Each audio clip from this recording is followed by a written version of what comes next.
직접 성매매한 거 정말 부인하십니까? 구속영장 신청이 지나쳤다고 생각하십니까? 도박 자금 어떻게 마련하셨습니까? 도박이 상습적으로 이루어졌다고 하는데 맞습니까? 네, 지난해 5월 성매매 혐의로 구속될 뻔했다 위기를 넘겼던 가수 승리가 또다시 구속 위기에 놓였습니다. 검찰이 경찰로부터 사건을 넘겨받은 지 7개월 만에 구속영장을 청구했거든요.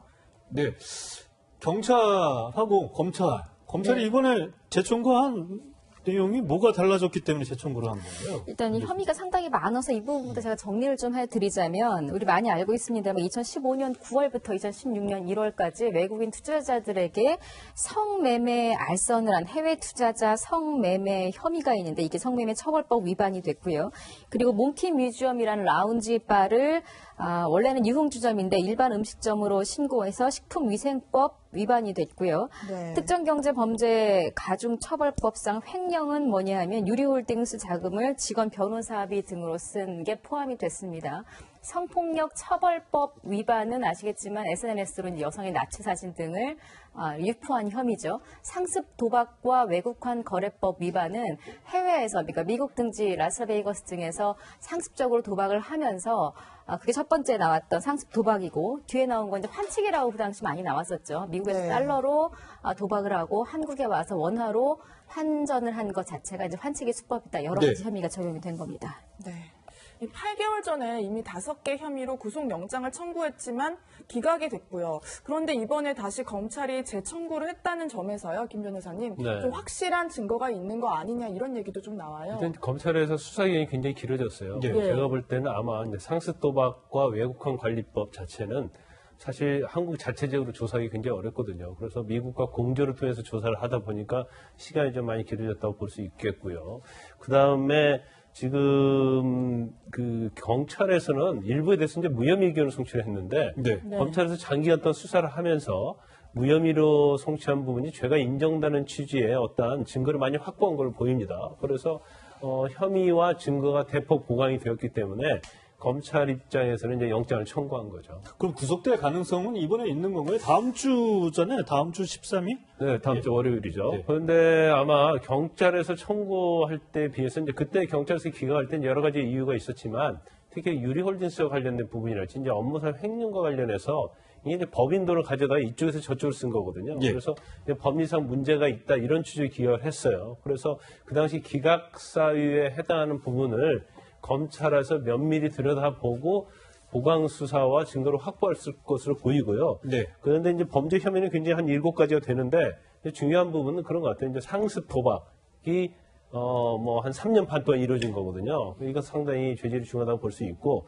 그중에서 특정 경제 범죄와 관련된 횡령 부분 이 부분의 금액이 어느 정도 소명되느냐에 따라서 영장이 발부 여부가 결정이 되는데 그때에 비해서는 이제 영장 발부 가능성이 훨씬 더 높아졌다 이렇게 볼 수 근데 있어요. 구속영장이라는 게 사실 도주의 뭐 그런 위험성 이런 것들이 굉장히 중요하게 고려되는 부분이잖아요. 그런데 도주나 이제 증거인멸 우려 이거 네. 굉장히 중요한 요소 중에 하나인데 그 전제되는 게 있어요. 범죄 혐의가 소명이 돼야 하고 그 범죄 혐의가 사안이 굉장히 중대하면 도주나 증거인멸 우려가 없다 하더라도 영장이 발부가 되죠. 그럼 어떻게 보십니까? 발부가 될까요, 이번에는?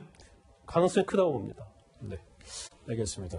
그런데 네. 승리를 뺀 이제 빅뱅 멤버들이 4월인가요? 이제 복귀한다는 소식을 알렸는데 복귀하는 시점도 그렇고 복귀하는 장소도 해외라서 좀 국민들의 시선이 곱지는 않은 것 같아요, 이 교수님. 아마 국내라도 그 시선이 그렇게 곱지는 않을 겁니다. 왜냐하면 지금 빅뱅이 워낙에 우리나라의 가요계에 있어서는 아주 기념비적인 여러 역할들을 많이 했고 여전히 팬층도 아주 두껍습니다.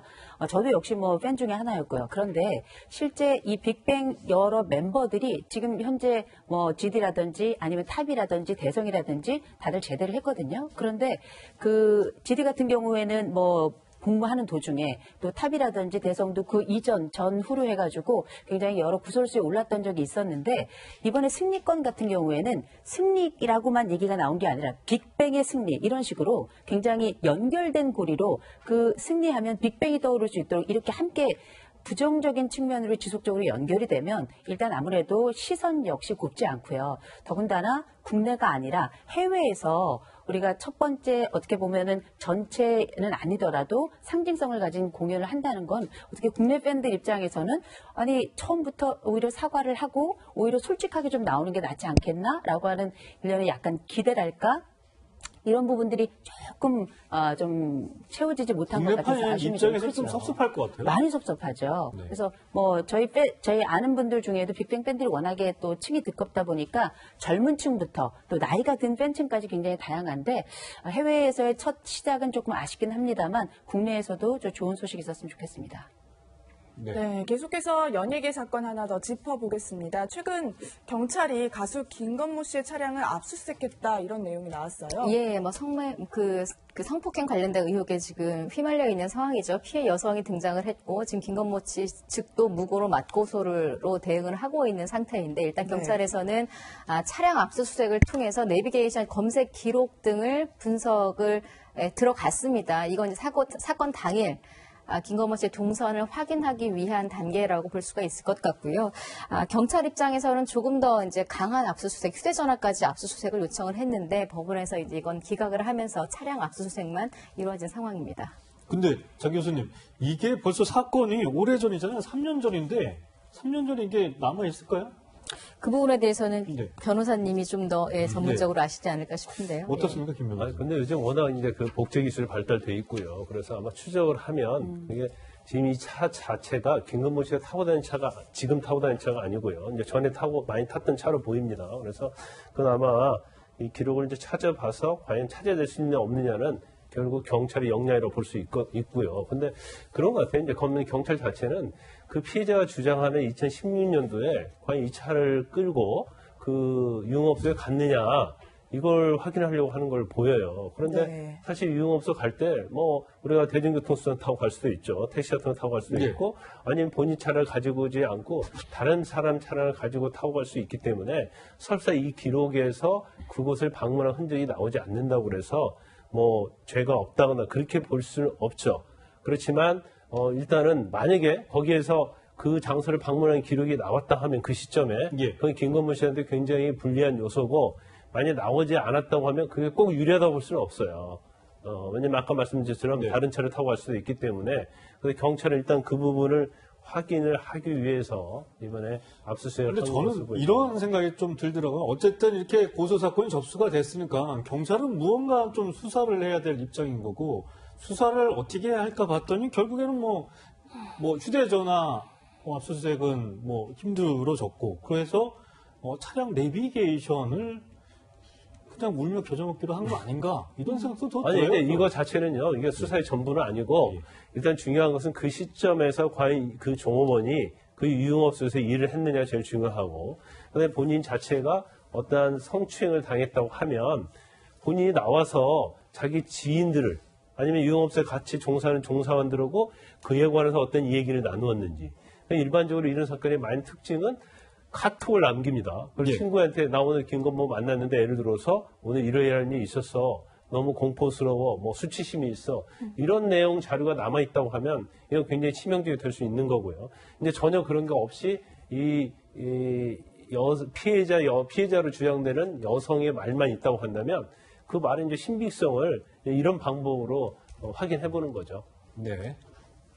네, 이런 가운데 성폭행 피해 주장 여성이 김 씨가 범행 당시 입고 있었다고 지목한 배트맨 티셔츠를 제작했다는 인물의 새로운 진술이 나왔는데요. 함께 들어보시죠.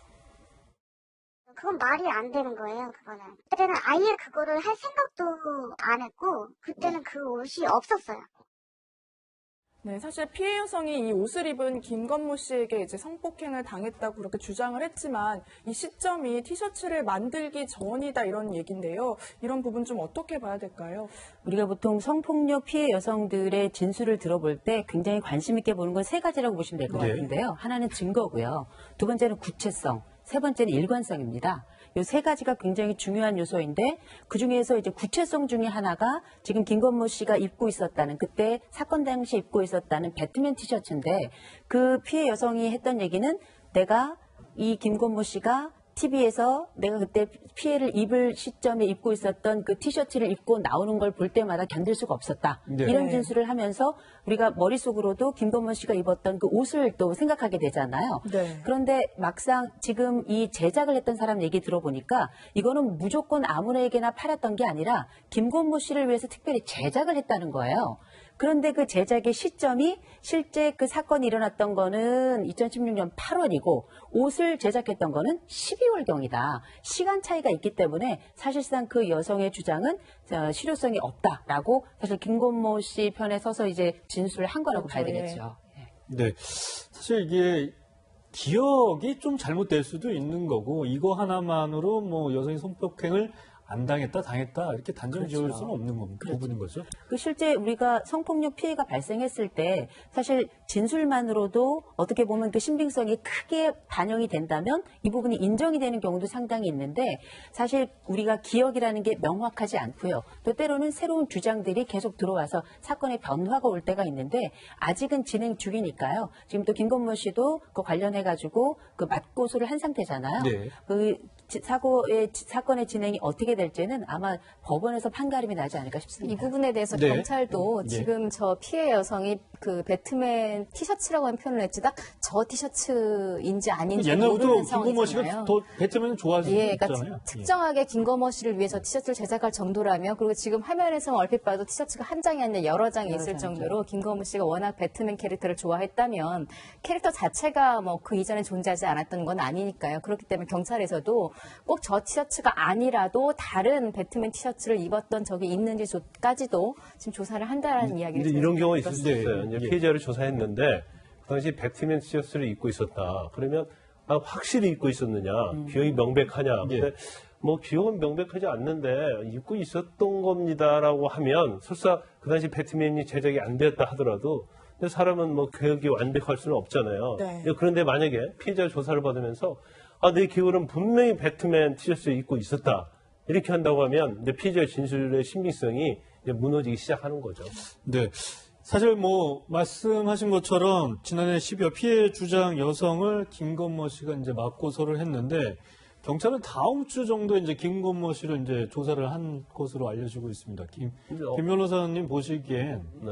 이 사건 어떻게 좀 그래서 저희가 뭐 그 피해자 여성의 이제 구체적인 진술을 보지도 네. 못했고 거기에 뭐 보강되는 증거, 부합되는 증거에 대해서 알지 못하기 때문에 뭐라고 얘기를 할 수는 없어요. 그래서 일단 김건모 씨를 조사한다는 것은 피해자 조사뿐만 아니라 경찰의 어느 정도의 어떤 조사는 거의 마쳤다 이렇게 볼 수 있을 것 같고요. 근데 김건모 씨 불러서 아마 피해자의 진술과 다른 부분이 있기 때문에 이 부분에 대해서 아마 철저히 조사를 할 것입니다. 그리고 김건모 씨는 이제 무고로 맞고소를 했는데 일반적으로 원칙은 이 무고죄에 대해서는 조사하지 않아요. 그러니까 이 사건이 종결이 되면 그때 그 사건에 따라서 무고 여부를 판단을 하고 또 만약 무고가 인정되면 이제 조사를 하죠. 그렇기 때문에 먼저 조사하는 것은 무고죄보다는 김건모 씨의 혐의에 대한 부분에 대해서 조사가 이루어집니다. 네, 굉장히 긴 시간 동안 이 논란, 이 사건이 진행될 것이라는 전망이셨는데 알겠습니다.